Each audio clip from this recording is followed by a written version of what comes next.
Okay, so our next panel is the future of time-variant pricing in New York. And I'm going to introduce the moderator for the next panel, and then she will introduce the panel. So the moderator will be Dr. Bea Spiller, who's an economist in the Office of Economic Policy and Analysis at the Environmental Defense Fund, where she works on topics related to climate, energy, and fisheries management. She has worked with utilities and other stakeholders to explore and advance innovative time-variant pricing options in New York and California. She received her BA from UC San Diego, her master's in Argentina, and a PhD in economics from Duke University. So Bea, thank you, and thank you for all your work organizing too. Thank you, Katrina. And thank you all for coming and staying throughout the day. It's so exciting to us to see so much interest in this topic. Environmental Defense Fund has really been pushing for time-variant pricing for quite some time now, so it's really great to see that it's gaining some traction and that people are really beginning to open their minds to it.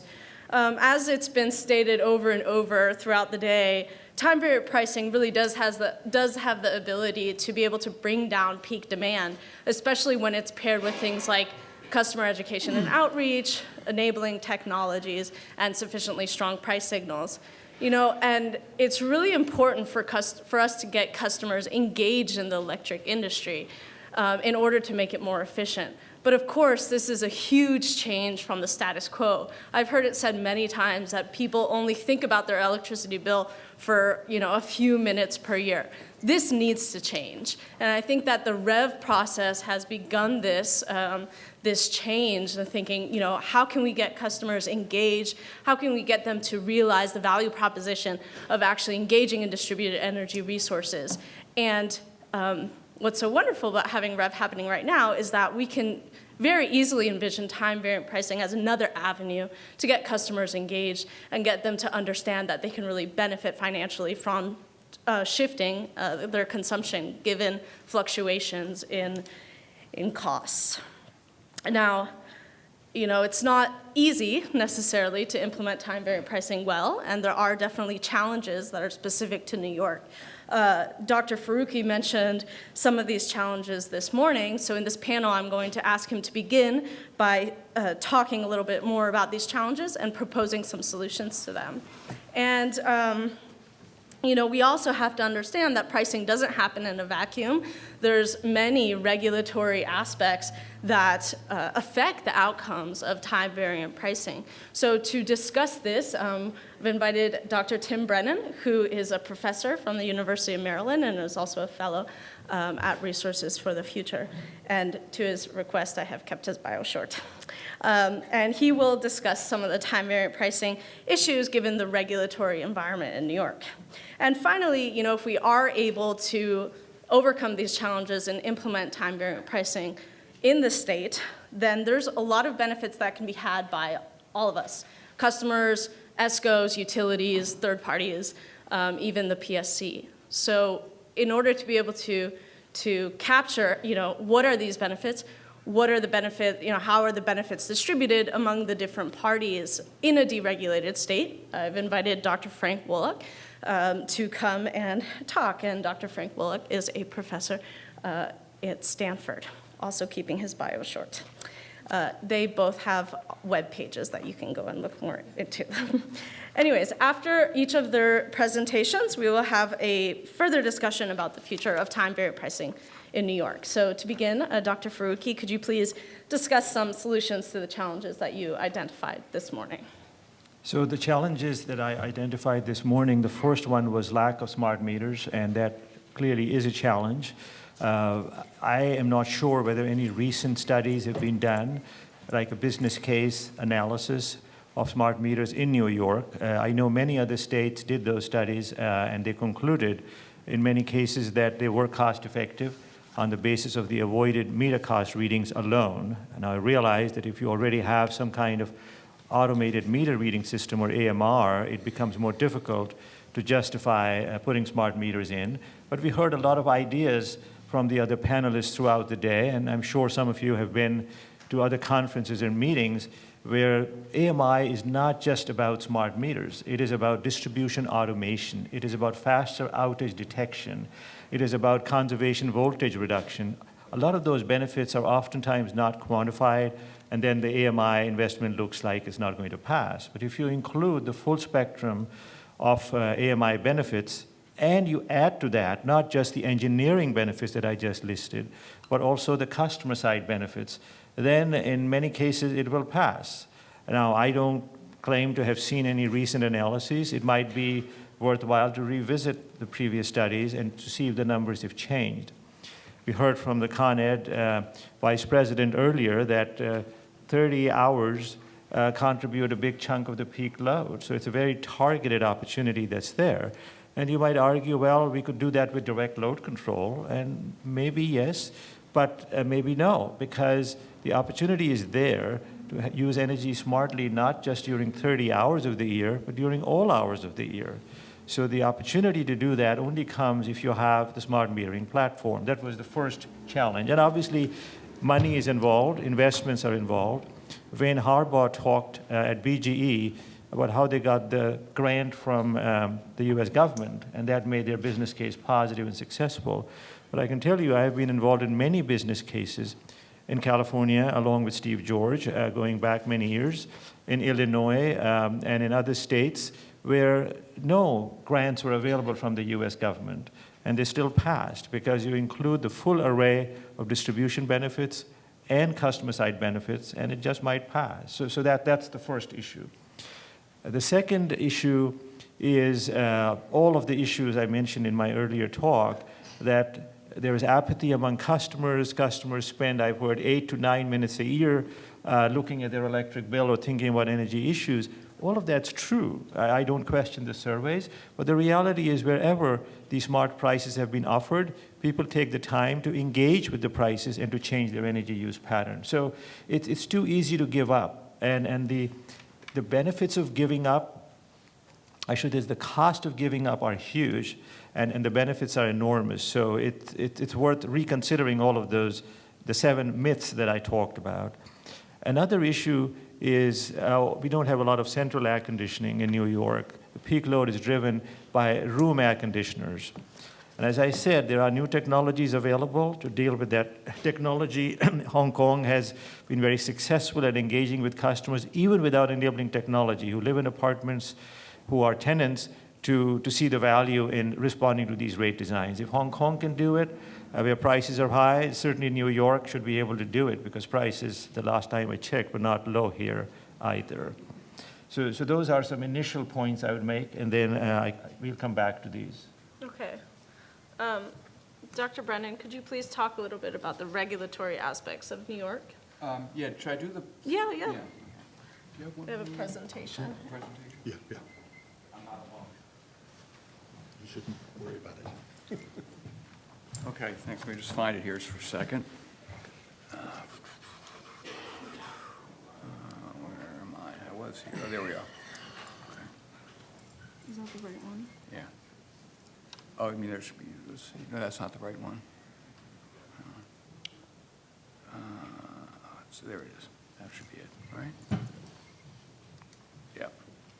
These have been sort of updated as time has gone on. Okay. All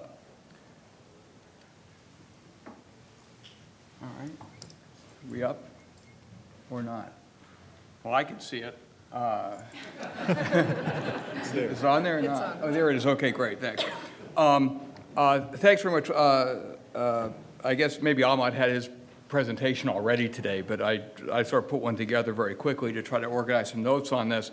I want to first thank Bea for inviting me.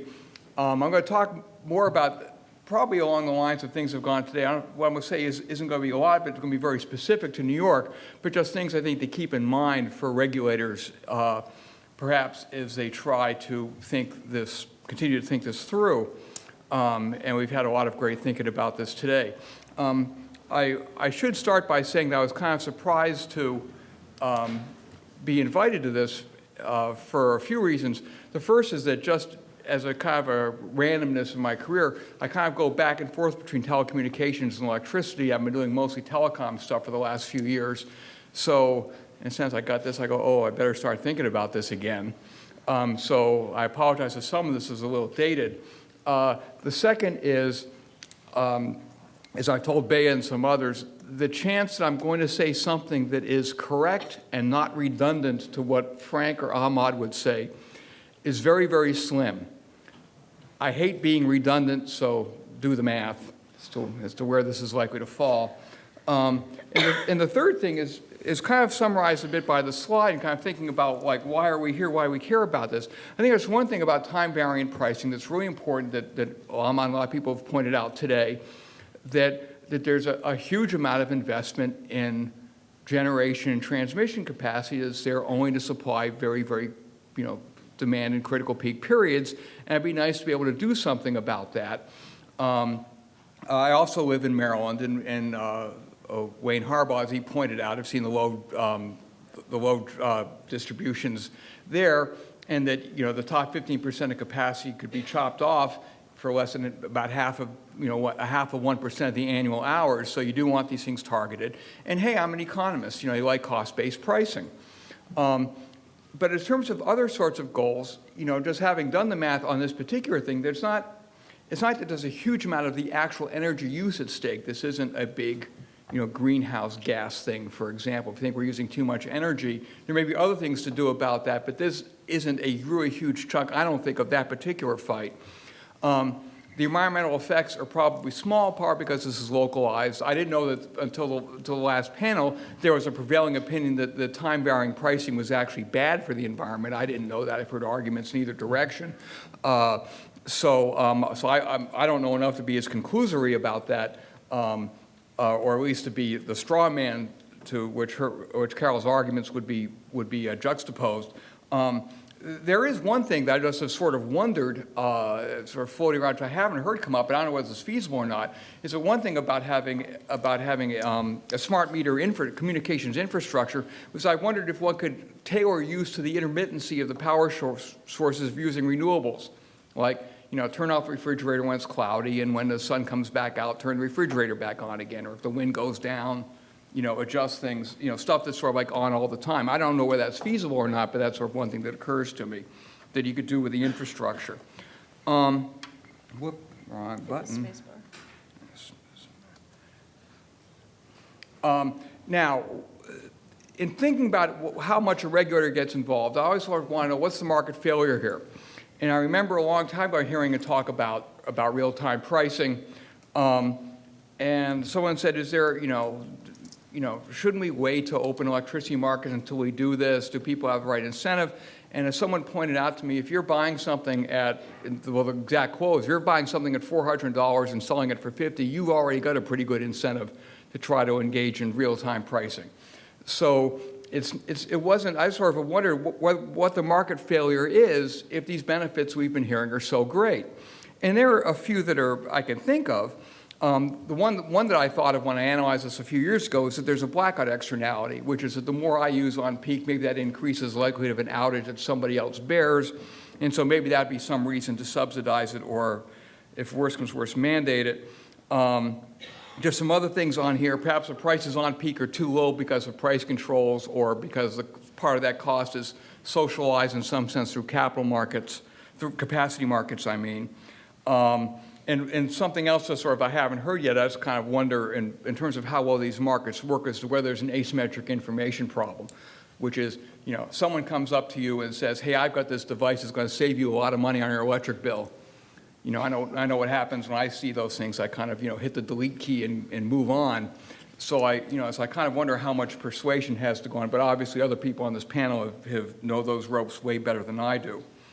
One thing that occurred to me, which I've elaborated on in this, and actually has come up already in some of Ahmad's remarks, I will take some issue with, is should customers in some sense be made to do this?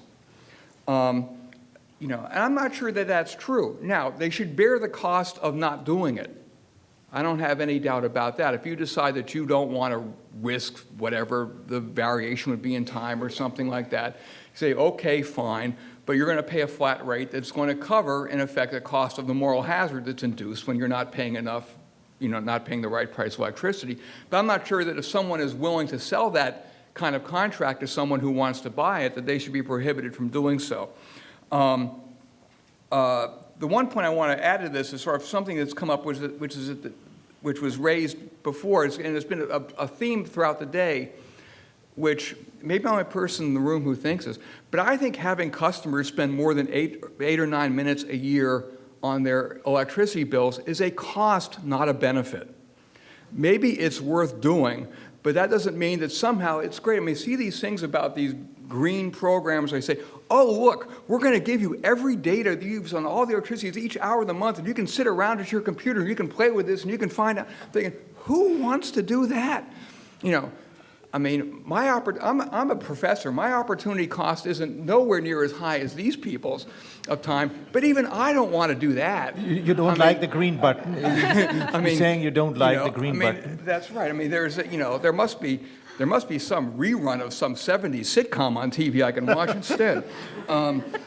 So anyhow, I mean, I think, I think one's got to be kind of careful about this. Yeah, a lot of people, get into it, and hey, I believe in giving people the right prices, no doubt about that. But I don't think that somehow, it's like it takes a room full of energy policy people to think it's lovely to get people to think about energy policy more. And I'm not sure that that's true. Some other things to speculate on. One on cost recovery.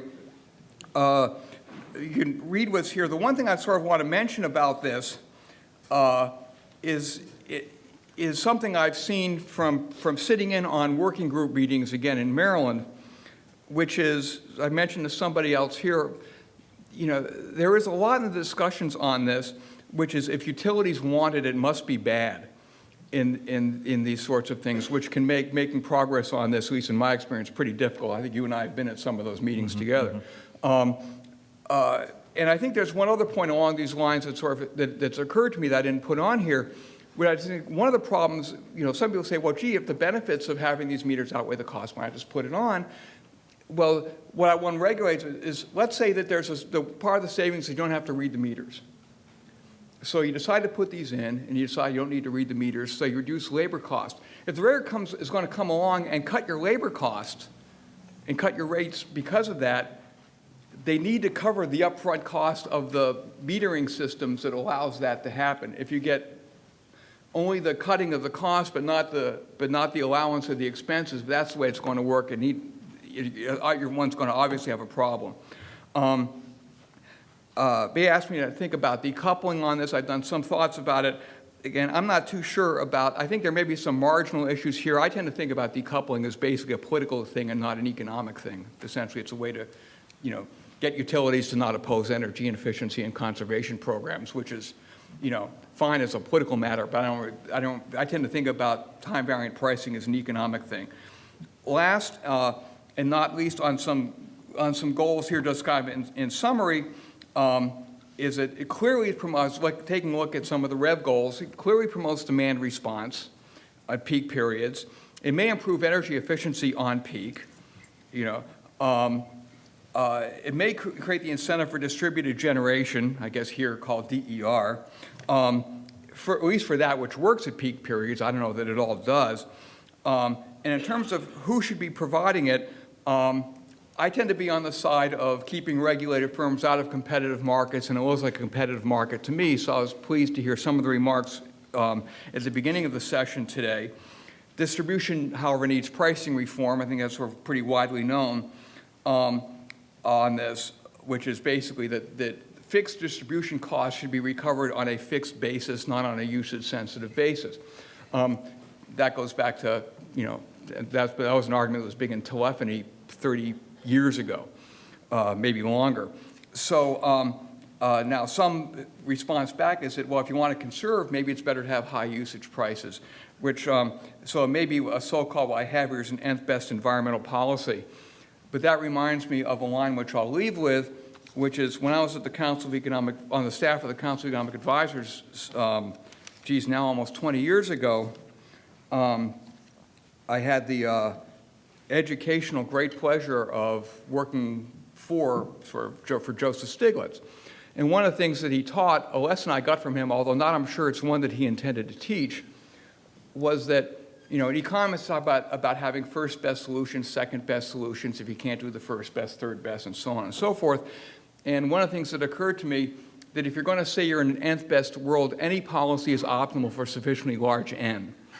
So it's one thing to say that you have that, well, if you can't do this, you can't do that, you can't do that, you can't do that, then this is the right thing to do. But somebody's job ought to be around us saying, you really ought to think about doing the right thing in the first place. So thanks very much.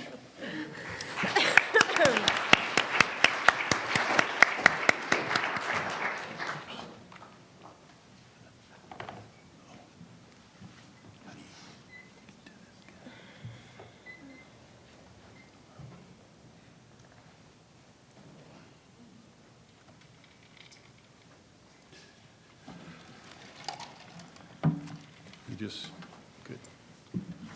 Right. Hi, I'm Frank Wolak. I'm a professor of economics at Stanford, and this is sort of the way I'm a big fan of the far side, and this is kind of the way I like to think of dynamic pricing when economists and folks talk to customers about dynamic pricing. It's sort of viewed the same way as my dog seems to view me when I talk to him.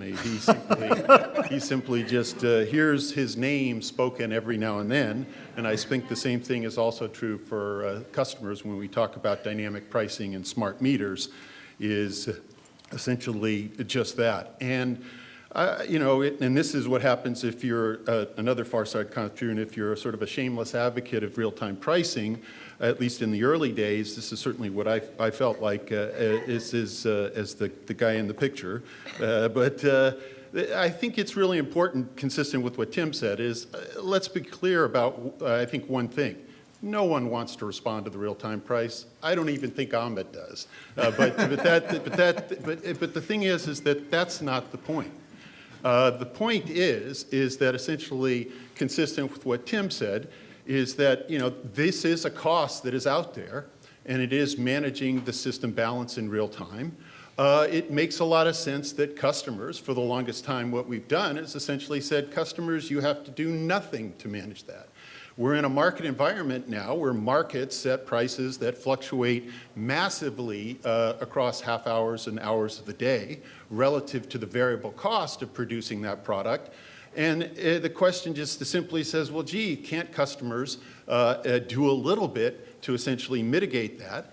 And the thing is that all we need is to to make that happen, is to essentially price electricity the same way we price every other good, i.e., the default price you pay is the real-time price. And as Ahmed said in his talk earlier today, that's all it is. That's really all it is. And so all we have to do is treat electricity just like we treat everything else. When the price of oil changes, it changes on a daily basis. When the price of oil changes, the price of gasoline changes. When the price of gasoline changes, potentially every single day, coffee beans increase in price. Coffee changes every single day, potentially as well. The important point then is the next step, which is the fact that no one needs to pay that real-time price.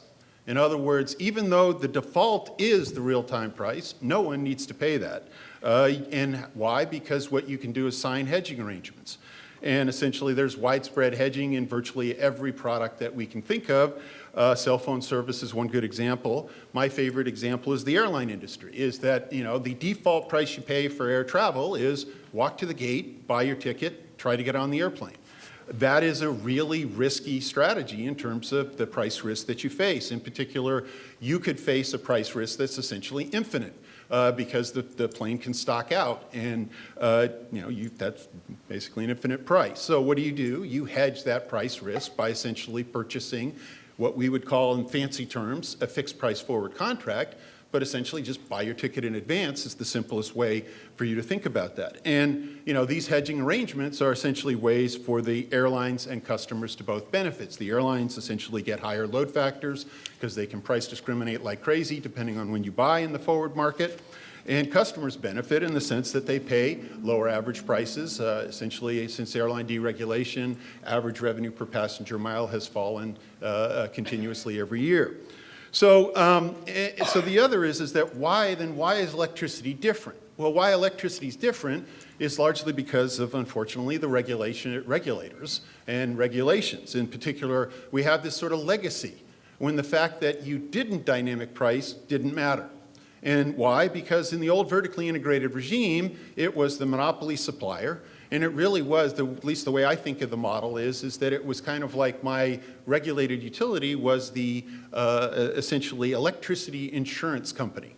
And what that meant is that I paid them a per kilowatt hour premium, in other words, say 10 cents per kilowatt hour, and they said in exchange that whenever I wanted kilowatt hours, they would provide them to me, as long as I paid my insurance premium, meaning I paid my fixed price for the kilowatt hours that I get. Well, as we said, in the new market regime, that's just not possible. And the simplest example I can give of that is that if you set a fixed retail price for an unlimited quantity of energy that can be purchased, that is always guaranteed to cover wholesale energy costs, California, not a good idea. So, there's a significant risk of bankruptcy on the part of the retailers when wholesale market prices go high. And there's certainly not going to be a secondary market in that contracting activity. In other words, if the contract that I could purchase was as much as I want at 10 cents, I'm going to probably approach Google or Intel and say, hey, I've got a contract that gives me 10 cents for everything I consume, and no matter how much I consume, I'll sell it to you. That's just not going to be a contract that's going to trade in the secondary market. And so typically the way electricity trades on the wholesale side is also the way it's going to need to trade on the retail side, which is in standardized fixed price, fixed quantity contracts that are essentially providing hedges. That's a fancy way of saying essentially what we already do in cell phone service, as I'll discuss in a few minutes. So essentially, there's sort of two important points that I think are pretty obvious from today's discussion, which is fixed price do not allow customers to avoid paying the hourly wholesale price. They simply prevent the customer from effectively taking action to reduce their bill and the volatility and price volatility by taking actions. And the more important point is that the fact that you're not charging the default price to customers is essentially killing the business case for all investments in all the smart grid technologies, energy storage technologies, everything else that you could possibly think of, simply because if I pay 10 cents for every kilowatt hour, why does storage have any value? I mean, storage is essentially valued because it enables me to buy low, sell high, i.e. buy when the price is low in the middle of the night, sell or avoid having to purchase in the middle of the day when the price is very high. And so, without essentially these price differences, without that risk of facing those price differences, why would I ever invest in storage? Why would I ever invest in any sort of technology that allows me to shift my load? I don't save any money. So as I said, default real-time pricing is nothing new. It is a small tweak on exactly what we do right now. And what do I mean? It's basically load profile billing with the customer's actual hourly consumption rather than the load profile billed hourly consumption. That's the only change. And so what I'm doing is that, this example just shows you, is it says, so right now, the way you get billed if you don't have an interval meter is that the utility says, I'm going to take your load, assign you a typical load shape. That load shape has essentially the fraction in some time period of the monthly consumption that takes place in that hour for customers like you, or customers that they've assigned to you. And then what it does is essentially computes your implied hourly consumption based on that weight times your monthly bill. And then it assesses your retailer the cost of essentially power based on your load shape times your monthly consumption in each hour. And all you're going to do if you're doing default real-time pricing is you just substitute in what you read off the customer's meter in each hour. That's it. No difference. Okay, and now, but that has very powerful incentives, and the very powerful incentives are now the customer gets to feel the full effects of essentially reducing his consumption in that hour, because every marginal reduction he does in that hour, he saves money on, or every marginal increase in that hour, he essentially saves money on. So, or at least produces, consumes at lower price. So essentially, you know, it's the nice thing that certainly was very helpful today is I think I take as a very encouraging, at least relative to previous things I've seen and participated in with real-time pricing, and that no one's got up to throw rocks at the presenter, which is always something that you have to fear, or be. But basically, you know, this is really. This is nothing very complicated. Why? And it's the first bullet. It's because it's what we do with every other product sold through a market mechanism. We have a default price. If you want to get out of the default price, you got to buy a hedge. And the thing that's making dynamic pricing and essentially default real-time pricing more likely is the fact that we've got renewables. And the only way that we're going to balance the system in a world with a lot of renewables is that essentially demand's got to provide dispatchable megawatts or else the lights go out. And then we've talked about the fact that you need hourly metering, and this is just simply because of the load profile billing problem, in that I reduce my bill under load profile billing without a meter that reads my hourly consumption, without pricing the way that I showed here. Essentially, I reduce my monthly bill by the same amount if I reduce my demand by 1 kilowatt hour in an hour when the price is 0, as when the hour when the price is $5,000. And you know that makes absolutely no sense. So the other thing is just the fact that in most in all U.S. markets, excuse me, we even have an even greater opportunity to realize benefits from dynamic pricing, and that is from the fact that we run a multi-settlement system. And what a multi-settlement market means is that you can schedule something day ahead, and then you can also purchase or sell in real time. And this makes it ideally suited for flexible demand to essentially profit from its flexibility. But it's only going to happen if the default price that you pay is the same default price that the generator receives, meaning the real-time price. If the generator doesn't schedule in the day-ahead market, he gets paid for what he produces in real time at the real-time price. If he schedules in the day-ahead market, then he gets at least the day-ahead price for what he sold in the day-ahead market, and any imbalances are settled at the real-time price.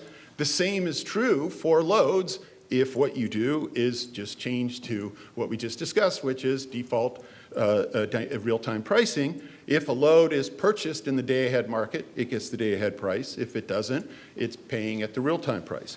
And what this is going to do is essentially make automated demand-side participation extremely expensive. I can have a signal that takes the real-time signal from the ISO or whatever the market, and it can shut my refrigerator off through Zigbee technology or other kinds of things through a wireless network, and just make sure that I don't consume during that 5-minute interval that so happens to be, you know, $5,000, which is, or $2,000, which are not infrequent sorts of things in terms of the real-time market in these markets, and essentially save money on my monthly electricity bill by the fact that I've got this technology installed in my house, and pay for this technology by the fact that I am having to pay the default price being the real-time price. So the next question is just something that was asked during the day, so I thought I'd answer it, which is, what are the optimal dynamic rates for New York? Well, there's this wonderful thing called competition. And what it does is essentially it helps you find out what is the optimal rate for each customer, because guys come in and they essentially try to offer services to attract customers away from other people. And so if you simply step back and say, let's let retail competition work with default dynamic pricing to all retail customers, i.e. if you are a retailer, your obligation for the wholesale purchase cost for your customer is their actual consumption times the wholesale price, then what's going to happen is that the market is going to certainly find what consumers like to do in terms of the pattern of dynamic pricing they like to face. Now, I realize right here you're going to say, uh-oh, you're one of these economists that wants to throw the customers to the wolves, and we can't do that. And so my response is going to be, okay, fine. But you know, it's been 25 years. I think they can figure it out. But if you still don't think they can, then essentially I think that what we need is we could do default pricing plans that protect customers. And that, customers are welcome to switch away from these. But if you don't make a choice, this is what we assign you to. And, and this is just, I think, is patterned very much along the sort of cell phone plan model, which is why I like it. You can explain it just like a cell phone. What do you do with your cell phone is you have essentially monthly minutes. And if you consume too many of those minutes, you get nailed with the overage charge. If you consume too little, they give you this wonderful thing called rollover. Well, in electricity, it's even better. Because what's true is that you'll buy your calling plan, you'll buy your load shape. So the example I give here is you're going to buy, say, you're going to buy a 24/7 flat rate for essentially 1.5 kilowatt hours. That's kind of like your baseline level of demand. You're going to buy your amount that you consume during the daylight hours. That's your 6 by 16. You're going to buy your demand in the big peaky hours. That's your 5 by 4. And granted, you don't need to know any of this as the customer. I guarantee the retailer will do this for you. And what will happen is essentially that gives you, they'll come to you and they'll say, okay, for your load shape, you're paying an average price of 10.5 cents per kilowatt hour. But the important point is you're going to settle up relative to the real-time price. So in other words, think of the red line is that's the load shape that your retailer bought, or that's what you bought. That's like your calling plan, okay? And if you consume more than your calling plan in an hour, then you're going to buy at the real-time price. If you consume less than your calling plan, then you essentially are selling back at the real-time price. And the good news here is that you've significantly reduced any exposure the customer has to bill risk. But the important point is the customer is always at the margin facing that real-time price. He has an incentive to cut back. He has an incentive to invest in the smart grid technologies that are going to profit him. He has an incentive to do all the sorts of reliability-based things that we would like him to do. And now the next is, so what about those poor low-income consumers? Well, the beauty of this is what you could do is you could say, look, we're just going to give you subsidized electricity for your load shape. So in this case, rather than charge the guy, as you saw here, 10 cents, 12 cents, and 15 cents, which is what he had to negotiate in the market, you can say, well, you'll get a 50% discount, you'll get a whatever, and essentially this is what you buy the load shape for. You get that load shape for 4.5 cents, but you're still going to sell back at the real-time price if you're essentially below, and you're still going to have to buy at the real-time price if you're above. And I would think that customers could certainly like this sort of approach simply because if you're a pretty good low-income customer and you conserve a lot during the peak hours when the price is very high, you could drive your bill to zero. Okay, so in conclusion, I think that the big issue is treating electricity just like any other product is essentially what is going to unleash all of the things that I think Ahmed talks with. I guess he called it the organic generation, which I'm not sure they'd like that, but it's a nice way of referring to them since I'm not a member of it. But the point is that this is what the generation that works with smart technologies and those sorts of things are going to be able to make the economics work for investments in these kinds of technologies. And the thing is that, as I said, the retailer, you as the customer don't even need to know anything about this picture that I drew, anything about the load shape that I purchased. The only thing that your retailer might come to you and do is to say, $45, that's what you're going to pay, but you're always going to have a strong incentive to reduce your demand, and here is why, because of the fact that you're always on the hook for that real-time price. And so I said it's just like the cell phone model, is that if you're over what your load shape was, you're going to pay at the real-time price. If you're under, better than the cell phone, you get to actually sell back at the real-time price. You don't get the crummy rollover minutes that you probably aren't going to use anyway. So, so the final thing is that it's unfortunate that there's so much. I think it's in part the problem of economists and the like talking like I talk to my dog in terms of explaining, hey, real-time pricing works, but all it is just simply treating electricity just like any other product, and once you've got the meters in place. So an important component is certainly getting the meters in place. And the one state that I think is really doing this in a big way is Texas, in the sense that they have the interval meters in place, they have default price charged to a retailer for consumption of each customer is the hourly real-time price. They're getting lots of customers who are responding to dynamic pricing, and I think that, hopefully that will continue to increase and be an example for the rest of the slow movers of the world. Okay, thank you.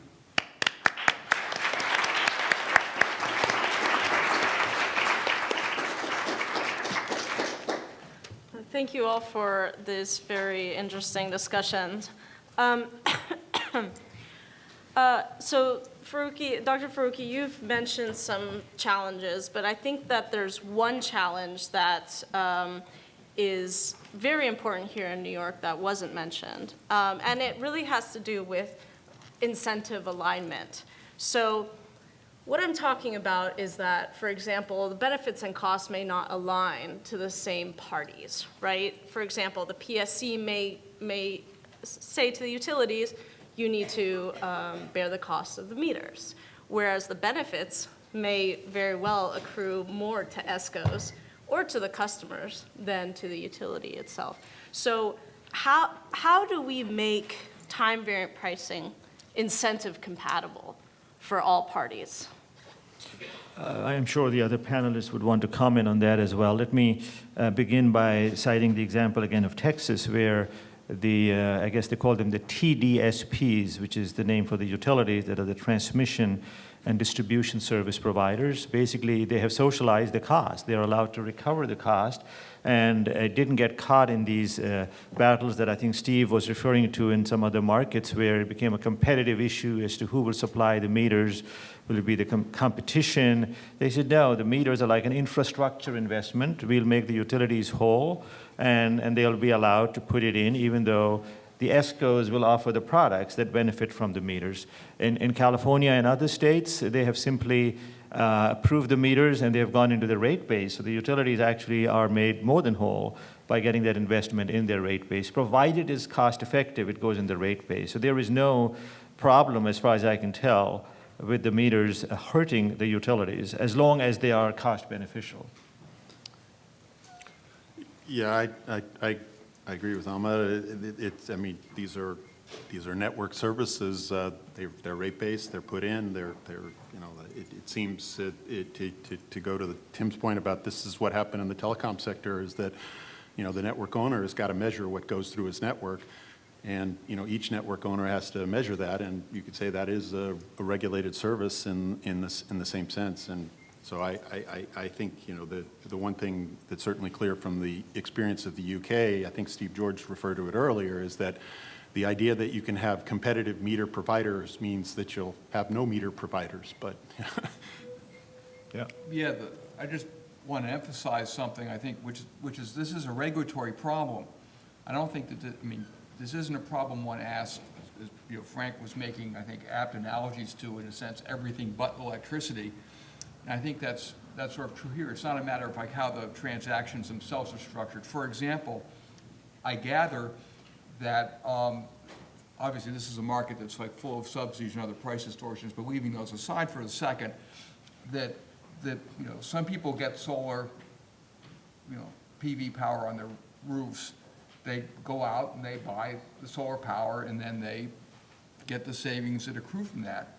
And they've got other places where, in effect, somebody else buys the panels, says they'll put them on your house for you, and in effect, they offer you cheap electricity, and they get to pocket it. It's like, one way or the other, people figure out, if it's a net benefit transaction, it'll work out. I think the problem you have here is this issue of, as I sit up there, if some things get disallowed and other things get deducted in an asymmetric way, that's going to create the problem that I think Bea was highlighting. But this is not unique to time-varying pricing. This issue that you have brought out is as much applicable, if not more, to energy efficiency programs that are even more directly affecting the economics of the utilities. Now, look at Maryland. Wayne, I think, has left, but my understanding is that this Empower Maryland program, which has the 15% reduction by 2015, as he was saying, is one of the strongest directives in the whole country. And obviously, they are losing revenue. Their volumetric rate design is not going to be helpful to them. So they have found solutions. You have workarounds that you create. If it passes the societal test, if it's something that's worth doing, then there are ways to make the gains equitably shared among the parties. And again, it goes back to there's a will, there is a way. If somebody doesn't want to do something, they'll give you 100 reasons why it cannot be done. If they want to do something, they'll come up with another 99 reasons why it can be done. So here in New York, we're on the verge of a potential AMI deployment, but it's not clear whether or not this is going to occur. If there is no full AMI deployment to everybody, right?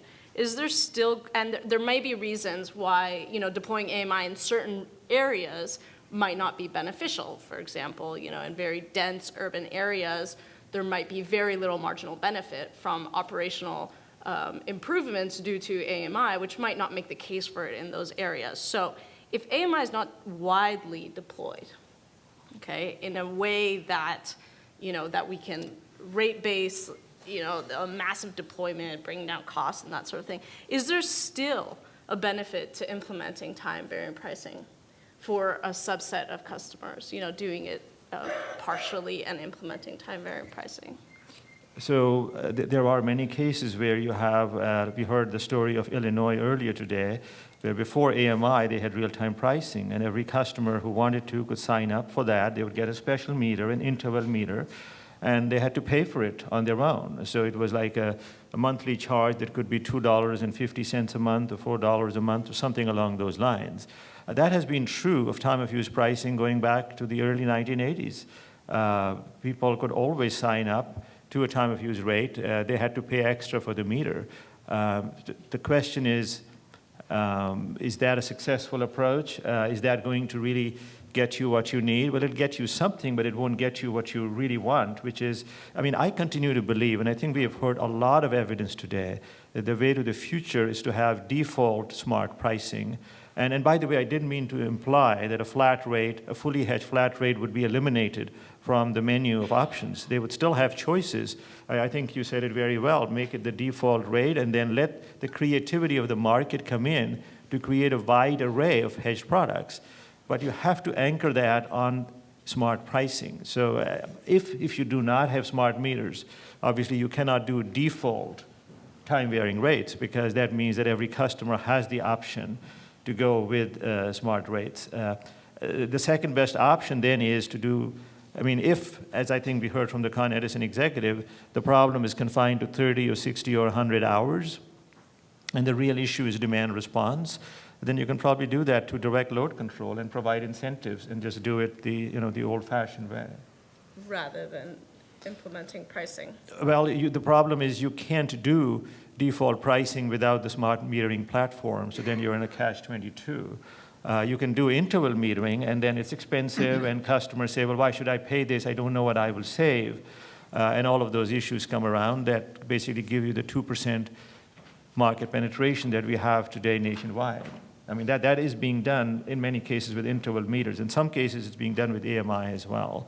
But by and large, you will recreate the history of the past 30 years unless you can come up with some magical solution that breaks this marketing logjam of the customer only having 9 minutes a year to think about electricity. Yeah, I just think that that you're sort of focusing on the past if you're not. I think it was Steve earlier. Steve George said, look, these meters aren't going to last forever. Most of the companies don't even make the mechanical meters anymore. The cost of these meters is really cheap. Last time I checked, New York is a pretty expensive labor market. So to the extent that you can reduce meter reading costs, I don't know that the sort of the premise of your question is that in dense areas, I think you can also make installation costs much cheaper. You can take advantage of different kinds of systems. So it's not clear to me that the economics don't in fact favor it. The other is that you sort of want to maybe I'm sounding like a politician here, but I thought that the idea was to build for the 21st century. Right. And so the idea would be is that, look, we would expect in the future that there's going to be a lot of smart technology out there, and in the areas in which that do have the interval meters, do have the ability to communicate, you're going to get left behind. So, that may be a temporary phenomenon that would be the case. And I guess the other point that I would make is that I would think that, if you want to deploy it at certain places and stage it out, but as soon as someone has an interval meter, it makes, for the reasons I hope were clear from my presentation, it makes absolutely no sense not to charge them for actually what they consumed in the hour, rather than what you load profile them consuming within the hour for the purposes of computing their bill. Yeah, just a couple things. One is I could come up with the kind of convoluted argument I just disparaged at the end of my talk to give a little hedge to this. But basically, I think that this is right. It's like if someone's willing to offer time-varying pricing and that's mutually beneficial, there's no reason to stop it from happening. There is one little concern I have, I suppose. This is more an energy efficiency policy concern than here, which is there's a risk, I think, of maybe going a little overboard on seeing how far we can drive down energy prices. I mean, at some point, I sort of worry about whether this starts to turn into monopsony of some kind, that these people have an upward sloping supply curve, and gee, consumers would be really better off if we could really cut power and drive people all the far down, this sort of thing. And I think what we want is cost-based pricing, the sort of thing I think that Frank was talking about, but to say, gee, why don't we go even further? I'm not sure that would be, that's not something I would think would be a good idea, but I worry about that sometimes in the tone of some of the discussions. Again, that's more an energy efficiency policy thing than a TVP thing. One thing, if I can add, you just reminded me of a comment that either you or Frank made earlier, probably you, that nobody is forcing the customers to respond to the price. There is no desirable behavior. It's up to every customer to do whatever they want to, but prices are cost-based. They're seeing the variation in wholesale prices being passed through. And if they don't want to respond, that's fine. Some customers are going to be price inelastic because they value the consumption more than the price being charged. That happens in every other market as well. Maybe that might be a vision in common in China, that you have to do your laundry at 2 in the morning. Just speaking on China. It certainly is not something that one could ever, bring about here. Actually, when I gave a similar talk in Florida not too long ago about market-based pricing, that's all I was saying, a person got up and accused me of being the last Republican in California. Yeah, but just to emphasize a bit more, is that remember, it's even more than what you said, in the sense that the customer can just, if I'm an inelastically demanded customer, and I know that I am, just buy the hedge. Mm-hmm. I'm a business traveler. I want to travel on this date. I just make a reservation in advance to make sure I have my ticket. I don't just show up at the airport at the day that I want to fly. And so, if you have an inelastic demand for the service, the simplest thing is just buy the hedge in advance to get what you want. The only thing is that the margin, at least under the way that the sort of default approach that I outlined, you're going to face a little bit of real-time price risk. But if you don't want to even face that, just buy more than you think you're going to need in the forward market, and you'll sell back in the real time at a higher price and get a credit on your bill. Actually, that happened to me at an airport once where my flight was canceled, so I went to the other airline, which had another flight just half an hour later going to the same destination. So I said, how much is this going to cost? He said, well, you're last minute, so it'll be $600. The fare I had was $300. It was the flight that was canceled. So I said, well, you have a seat available? He said, yeah, I do. I said, if I don't take that, you'll close the door and you'll have $0 of revenue. He said, yes. So where are you leading to? I said, I'm saying that just sell me the ticket for $10 or whatever, because otherwise you're getting nothing at all. He said, what are you talking about? Are you out of your mind? The plane left without me, as you can imagine. So a lot of this discussion has sort of been focused around the wholesale supply costs. But when we think about it from the T&D utilities point of view, the sense that I get in my discussions with utilities and other stakeholders is that the utility has very little incentive to do anything about the wholesale market, right? Either customers, they go with an ESCO, or they just get passed through the cost of the wholesale. So there isn't an incentive from the utility to care much about it and to do anything in order to be able to bring that wholesale cost through to the customer in a time variant manner. So, they do seem more focused on more open to doing time variant pricing on the distribution side. Is there any benefit to doing a time variant distributional price? Yes, absolutely. And I think I mentioned Australia, where Ausgrid, which is the utility that serves the Sydney area, the greater Sydney area, they are doing time varying rates just for distribution purposes. In Australia, a rule of thumb is about half of the customer's bill is commodity, the other half is T&D. Now, somebody I was talking to here who is from New York said to me in New York it's even higher. There's more than 50% of the bill is T&D. So to the extent that you want to improve your load factor for the distribution grid, I would think that the utility would have a huge incentive just to focus on T&D and try to encourage customers to spread their load and not be all focused on their peak hours. Yeah, it's also done in New Zealand, the New Zealand distribution companies as well, and there you've got more sheep than you have people, so the distribution grid is an even larger share of the delivered price of electricity. So a big concern for them is running a very long wire to a few people, and so they want to make sure that effectively those distribution peaks don't require large investments to serve just a small number of customers. So there is a considerable amount of dynamic pricing there as well. So, but I mean, all of that, again, that I think can be taken care of within just simply, the retailer bearing the full cost of serving that customer. However, those costs are essentially realized, and then it will get figured out. I guess I'm going to ask a slightly dissenting question. At the transmission side, I guess I can see that there are costs that vary with use. There may be some slightly long runish, but that you have to build more lines to handle, peak demand. And part of the justification for TVP is to reduce the need for that. What distribution costs are load sensitive? Transformers, they blow if you try to pull too much through them.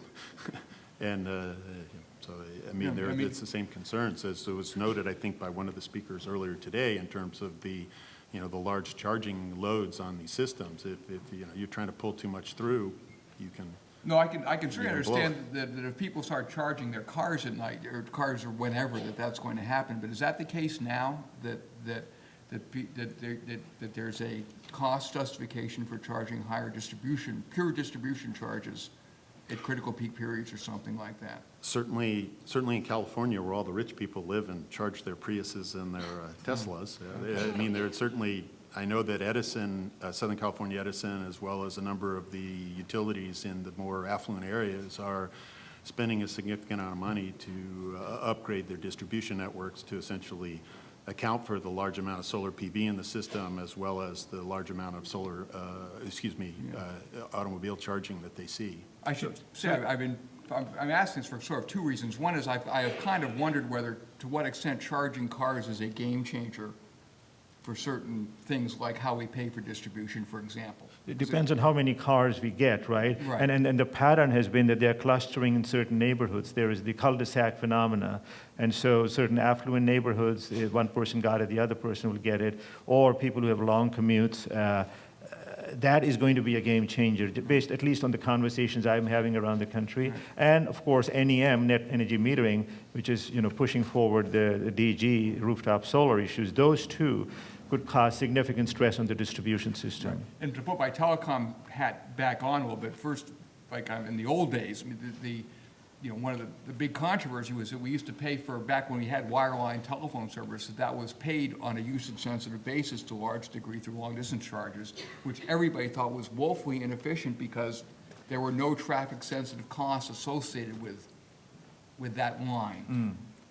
So that's one thing. And the other thing is that much of the open internet / net neutrality policy argument about whether to ban paid prioritization, that kind of stuff, depends on one's belief about whether the internet is in some sense congestible.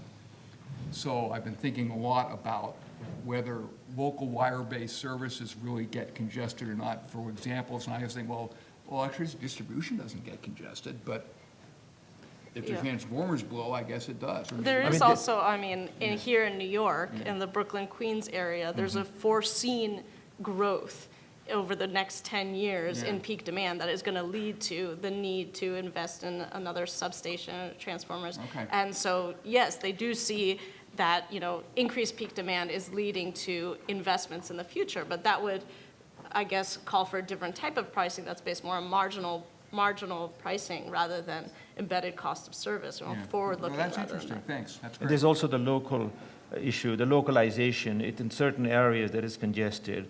And so some people really are pushing hard on LMP for distribution pricing, not just for generation pricing.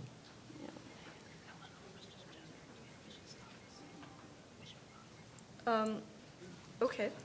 So I'm going to take one question from DPS, which says, how is the load shaping that results organically from time-varying pricing compatible with actively dispatched demand response? And is the latter necessary to balance a system that is highly reliant on renewables?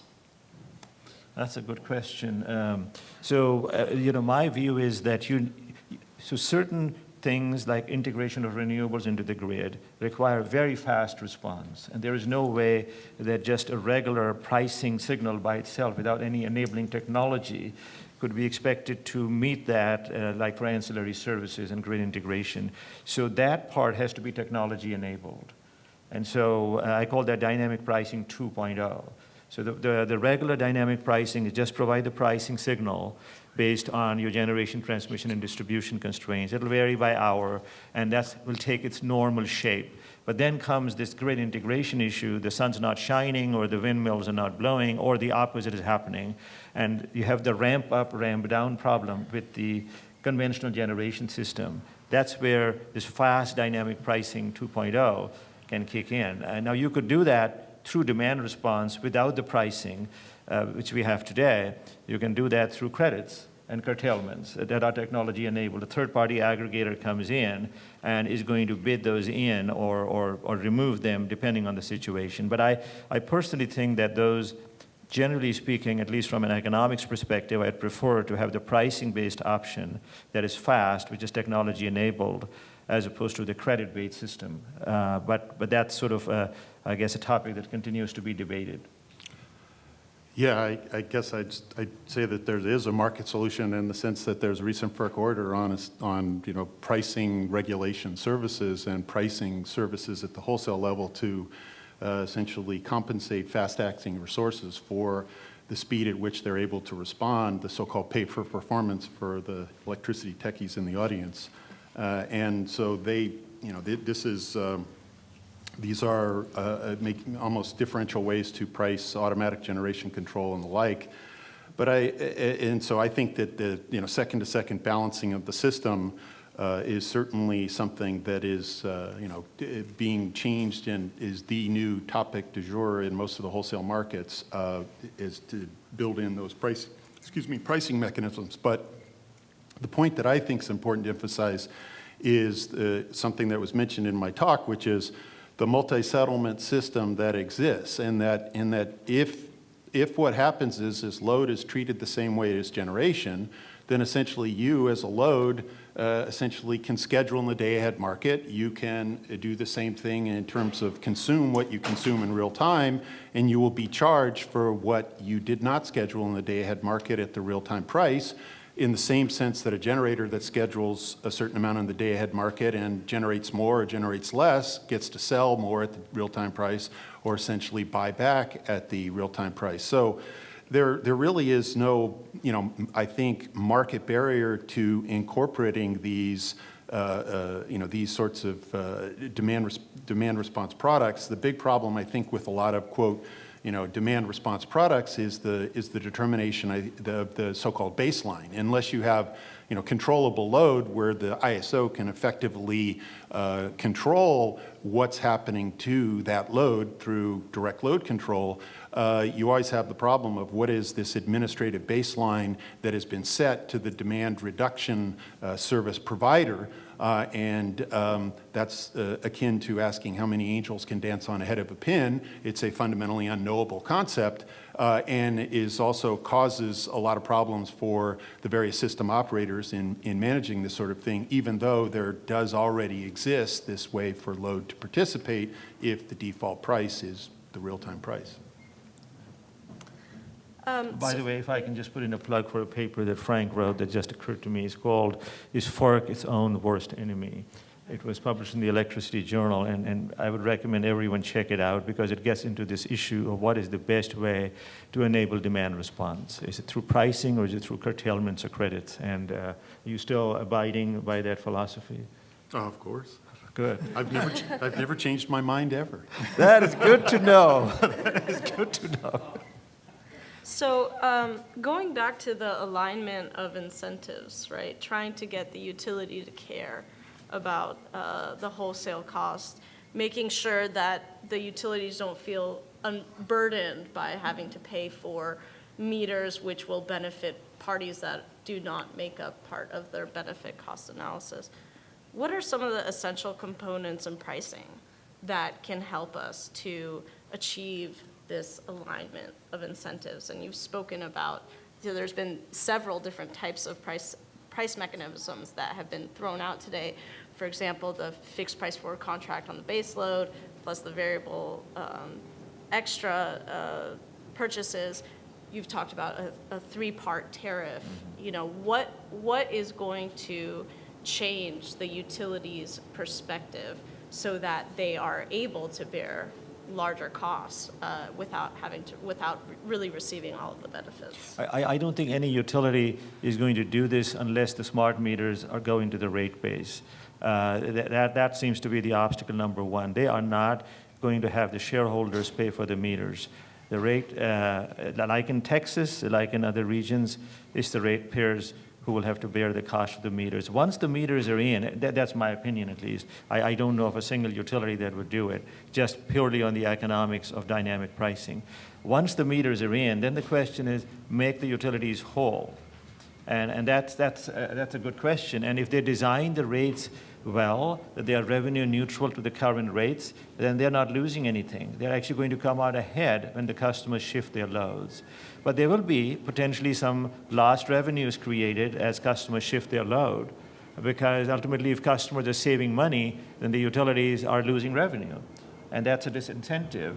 So for example, in Oklahoma, which has this very successful program with the 20% customer participation rate, a big issue, the reason I went there, is this issue has come up of how are they going to deal with the lost revenue. And their view is that we have a rider that covers us for not only the program cost, but also covers us the lost revenue. The lost revenue is a short-term problem.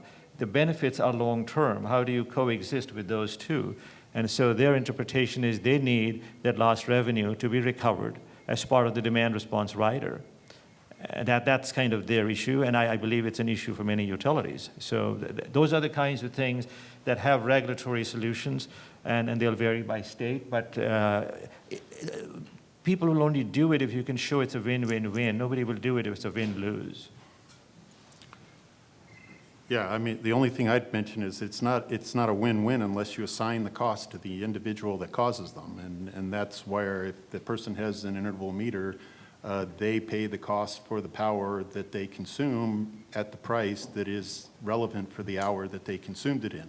Once you have that, everything else follows in terms of the various prices and the like. And that's really the only fundamental change that's necessary to sort of make this stuff happen, because if the utility knows that I'm going to have to pay for the cost of what that guy actually consumed rather than some number that comes from this load shape, I'm going to think of ways to essentially reduce how much I got to pay at that high price, particularly if I may have sold that customer a fixed price a retail contract because that's money in the bank to me if I can reduce the expensive power that I have to supply to him during the hours when it's expensive. The one thing I want to add, I think that there may be, I mean, I had thought that there may be another problem here, which gets to what Ahmad just said, which is why is a distribution utility worse off if people demand less electricity? That's not an obvious proposition. They wouldn't be worse off if you charge people a fixed cost for a fixed wire as opposed to paying for a fixed wire on a usage-sensitive basis, which is why I kind of asked before, isn't this just a whole bunch of fixed assets? And in some sense, they're vulnerable because we have this, at least I had thought, I got to think more about what was just said in the last interchange, but something which is, in the old telephone jargon, non-traffic sensitive costs being recovered on a traffic sensitive basis. And that's why they lose. People have heard other stories about this, that people have too much incentive to put in distributed generation because they get the backup capacity from the utility in a sense for free because the wire sits there but they don't pay for it. Mm-hmm. That net metering may be inefficient for the same reason. Mm-hmm. That kind of thing. So there really is, seems to me to be a rate structure distortion, which creates a lot of problems, and this is one of them. If you had a more sensible rate structure, the utilities wouldn't be vulnerable to losses in demand because their fixed costs would be recovered on a per monthly charge basis. Absolutely, I agree with that. I'll just add one other comment. Sorry, didn't mean to cut you off, Frank. Which is that this problem of split incentives is there for energy efficiency as well. And many states have dealt with it by allowing decoupling or recovery of lost revenues, and in some cases also provide a shareholder incentive mechanism to offset the utilities' lost abilities to grow sales and get its earnings that way. There's a well-established tradition for doing this for energy efficiency, regardless of what kind of state you're at. In many cases, you have codes and standards that just simply mandate it. The utility has no choice. The new appliances will comply with the minimum efficiency levels. New homes will be built with more energy efficiency in them because it is judged to be the socially right thing to do, environmentally or socially or economically, for the better good of mankind, so to speak. So I don't see why these problems arise more so in a hardened form for time-varying pricing when they have been already dealt with for many other customer-side programs. Yeah, I just wanted to make sure that everyone was clear that we're talking about the distribution company's revenue streams, not the retail supplier's revenue streams, right, because consistent with what Tim was saying is that, with respect to the distribution company, they made a fixed cost investment. They, under a regulated regime, they were promised, if you like, cost recovery. The retailer, I mean, if people consume less electricity, that's just fine. And so, I think the important point to bear in mind on that is that, again, I think it goes back to the history of the industry and that why did we charge a per unit charge for the use of a network? Again, I think it was just the regulatory history.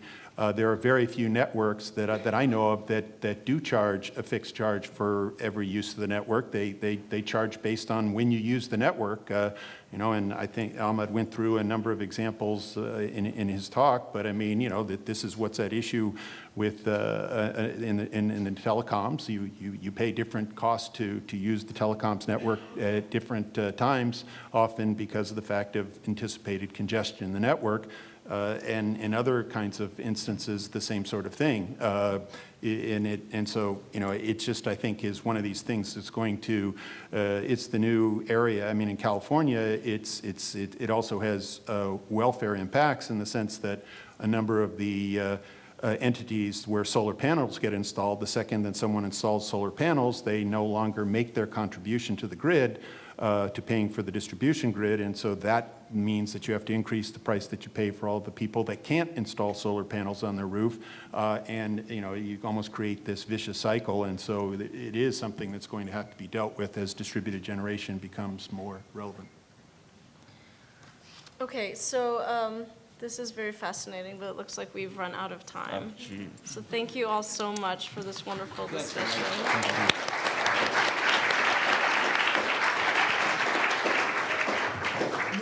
And now we're going to have Eleanor Stein give some closing comments.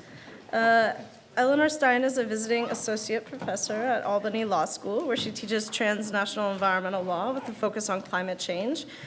Prior to teaching, she spent 4 years as an administrative law judge at the New York State Public Service Commission, where she presided over New York's Renewable Portfolio Standards hearing, leading to the historic REV order.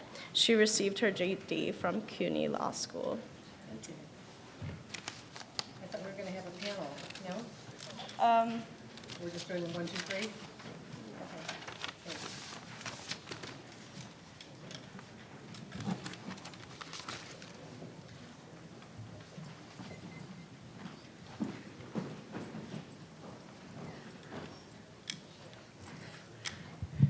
Hi.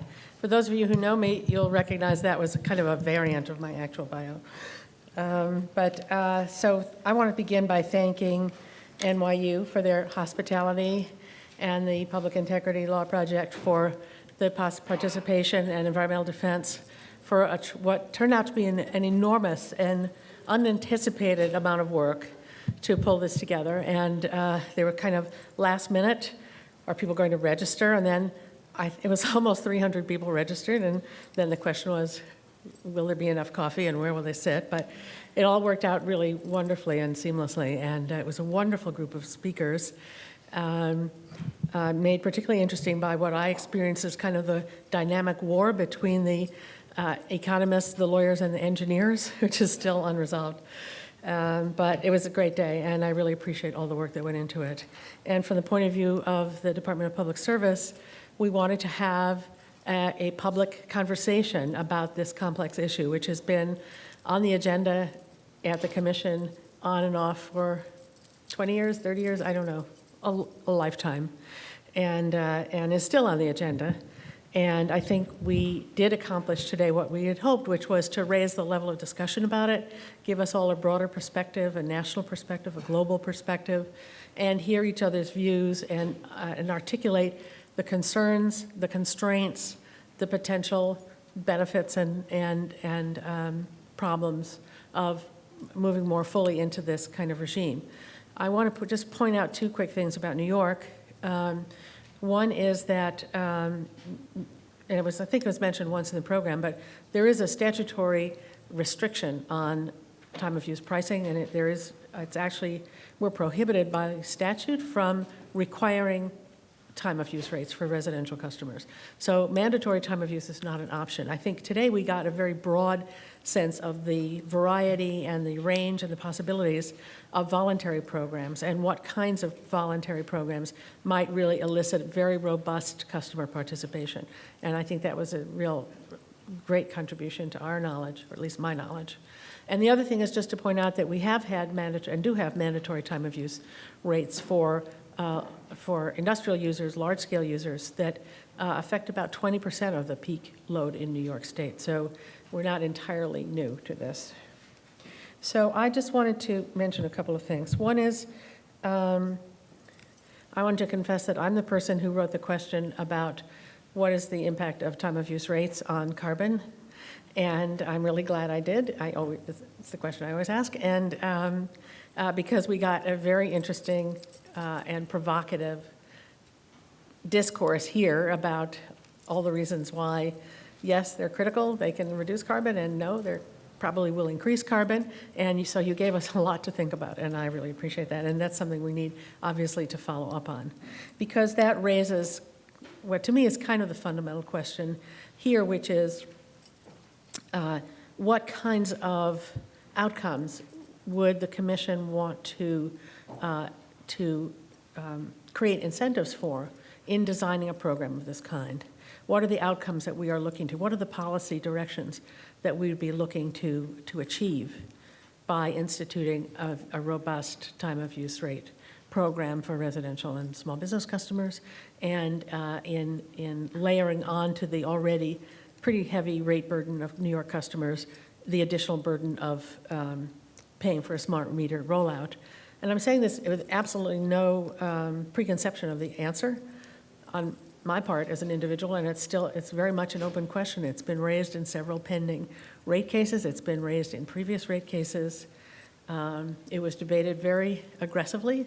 I'm looking at you, Jim Tripp, in the Con Edison rate case in 2013, which we both participated in, and Elizabeth and several other people who are here, where that case was kind of overshadowed by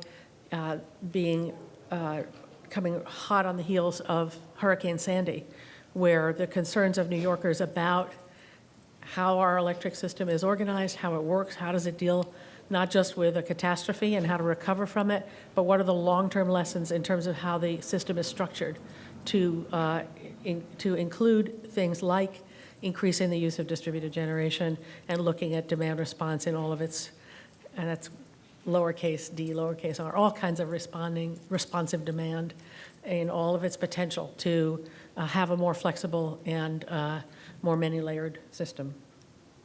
So I would just add one thing, which is that in the conversations that we've been in the context of REV, which is the context that this meeting is in, one of the things that's been striking is that a lot of New Yorkers have come forward with a lot of really interesting ideas about how to address various kinds of time-sensitive pricing, including community organizers coming forward with ideas to mobilize whole communities to have a collective, usage reduction scheme that would be organized by community-based organizations and would feed into our desire to reduce demand in some areas of the city that are facing immediate need. And people are already seizing this in the way that New Yorkers do, with a lot of inventiveness and a lot of moxie, and saying, we could do this. We could get thousands of people together in this community and do this or that if we had a pricing scheme that would create a reward for people for doing this, or if we could create a pricing scheme like that. So those kinds of responses, and I know we will see many more like that, have given us a lot to work with. And you today have also given us a tremendous amount to think about. Kind of a fire hose of information. I look forward to going home and re-looking at the slides online and rethinking about a lot that was said, and we'll be arguing about it undoubtedly for years to come, as we have been for years past. But I wanted to thank you all for all that you've given us today. Thank you very much.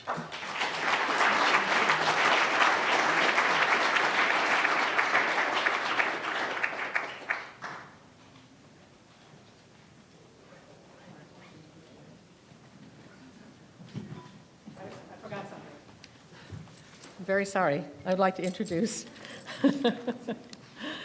Frank Convery, who's a chief economist in the Office of Economic Policy and Analysis for Environmental Defense Fund, where he manages EDF's team of economists, and he leads them to promote the use of equitable price signals to protect the environment and conserve resources. He's published in many peer-reviewed journals and has provided analytical support to EDF's programs in climate and energy, oceans, ecosystems, and health. He received his bachelor's and master's degrees from University College Dublin and his PhD from SUNY. Thank you very much. My apologies.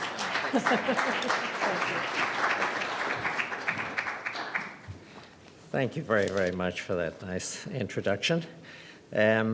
I'm delighted to be here. We have an expression in Ireland that if you want an audience, you should start a fight.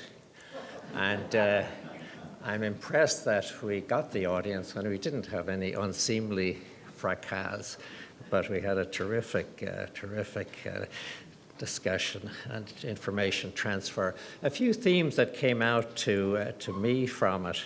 First, our first keynote, I think every single person starting out on an academic career should listen to Ahmad give a lecture. The ability to entertain, to inform, to mobilize evidence, to draw conclusions, and to drive messaging home was an absolute joy. So I think we should give him a special round of applause because he really...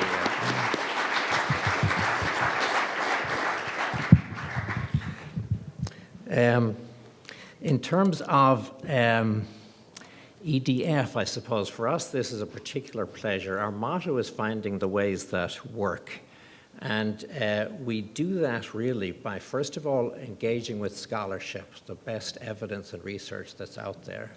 We do it by engaging with practitioners, people who are really doing it on the ground, actually making things work and learning from them how they do that. We do it by engaging in partnership and getting people around the table and together who have different pieces of the jigsaw to offer. And we do it by a style and a pattern of mutual respect and listening carefully to and respecting people's different point of view.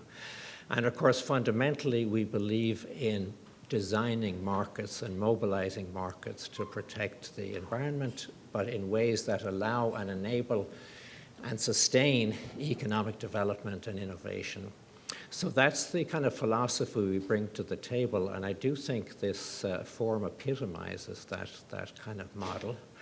I would like, he'll talk again at the end, but being joined by the Commission, the Department of Public Service, and by NYU in this kind of epitomizes that idea of partnership that we do hope will characterize the next steps of this endeavor.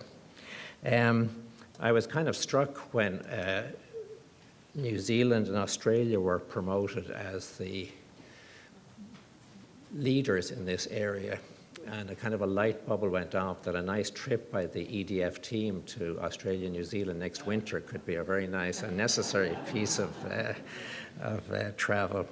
I was also struck by the fact that I can't conceive of New York ceding the leadership in this area to Oklahoma and to Texas. This doesn't seem possible to me. So as a framing position, I think it was a very nice thing to hear. Especially, I mean, we did try, and Bea tried especially, to get the Oklahoma team here, but this combination of factors prevented their being with us. But I think it's a very nice fact that people who are not perceived as being leaders in a lot of different areas, in fact, have led quite dramatically in this particular one.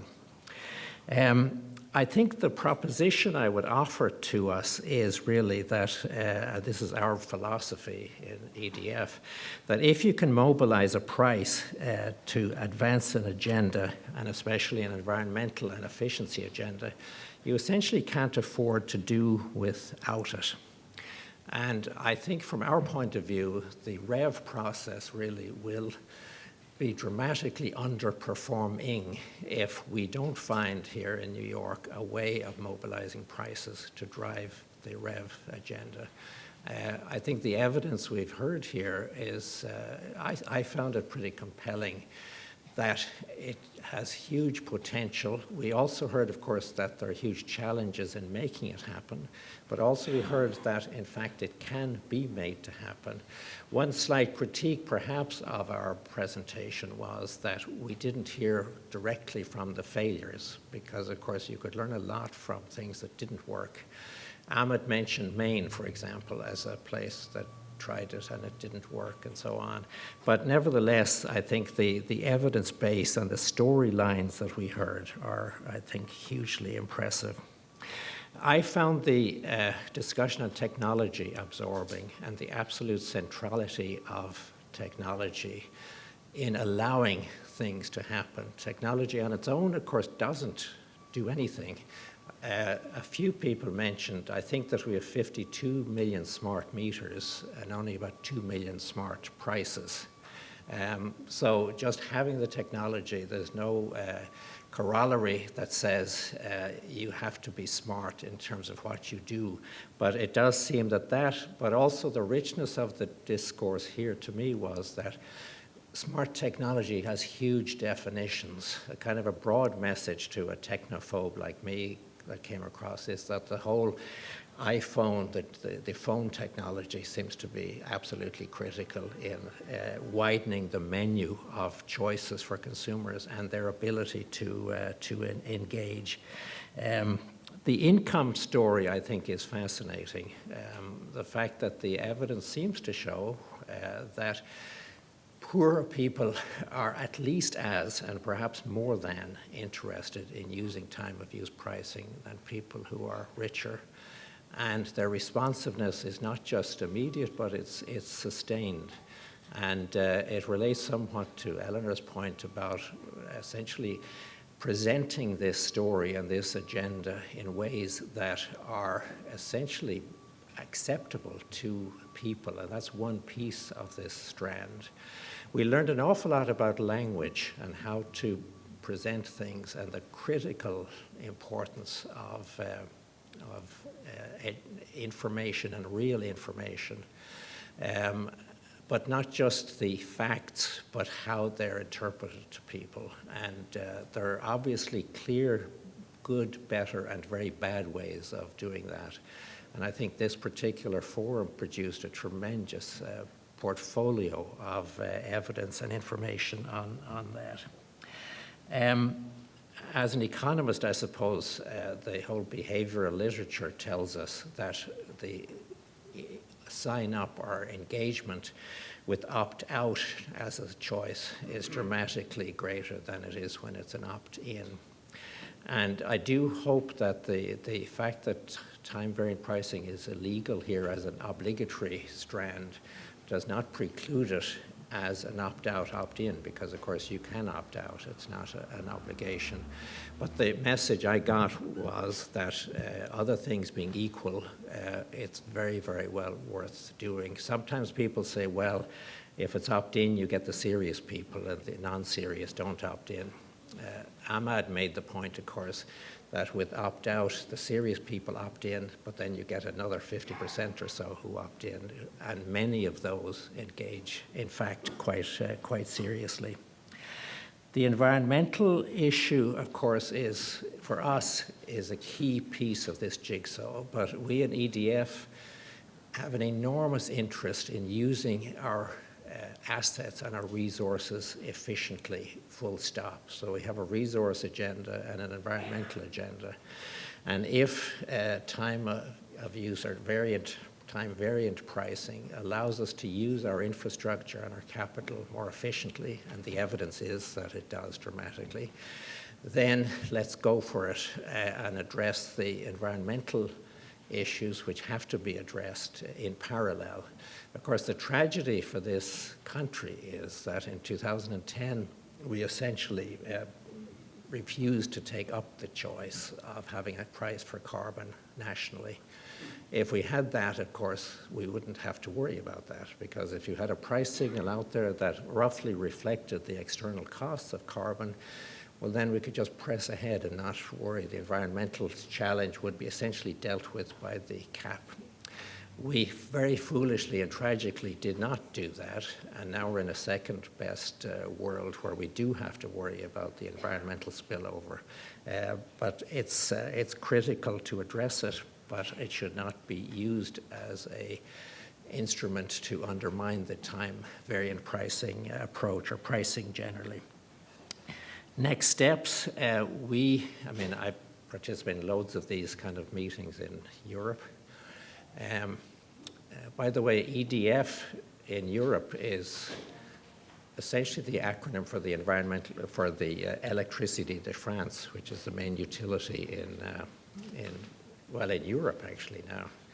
So when you go into a Dublin pub and say to somebody you're working as an economist at EDF, they immediately start speaking very poor Hiberno French to you, and it causes quite a bit of confusion, but we don't have to worry about that dichotomy here. But we do want to keep working in partnership with everybody who's involved with this.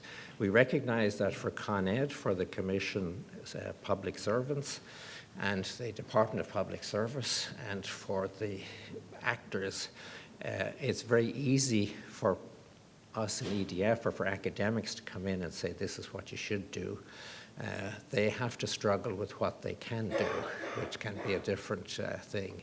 I think we have a proud record both in NYU and in EDF of being sensitive to that difficulty and working in partnership with people to essentially find a way through that will make this state and this city a beacon for the efficient and sensible use of its resources generally, but for its energy in particular, in ways that are fair, that are responsible, and that look at the long term. We'll do our part because we're in this for the long haul. We're going to stick with it. We look forward to working with everybody in moving the agenda forward. The distribution particularities of New York, we recognize, are very different. We need to work with everybody on that. But let's do keep at it and come out the other end and say that prices matter, prices can make a difference, and we can all make a difference. Thank you.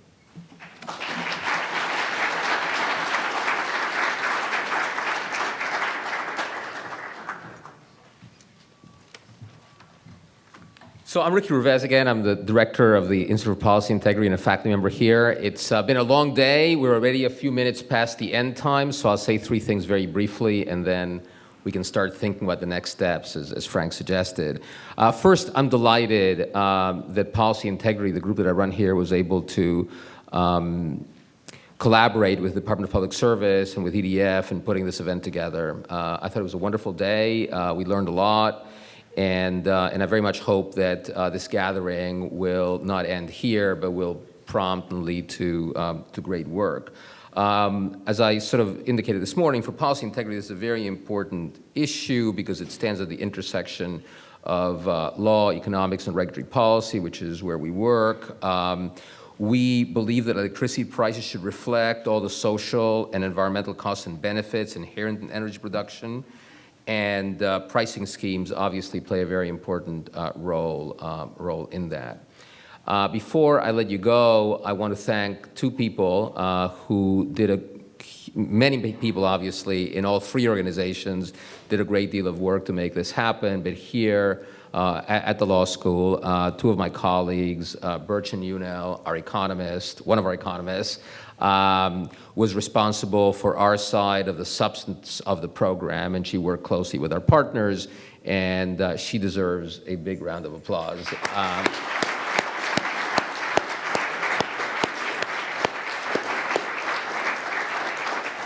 And then Phoebe Hinton, who sat at the desk most of the day, so I think most of you met her. You know, it seems easy, but actually putting these events together, especially on reasonably short notice in institutions like this, is pretty complicated. Phoebe worked very hard, solved a lot of problems. Maybe as you walk out, you can thank Phoebe for her work, which was a very high quality. So thank you, and I hope these conversations will continue.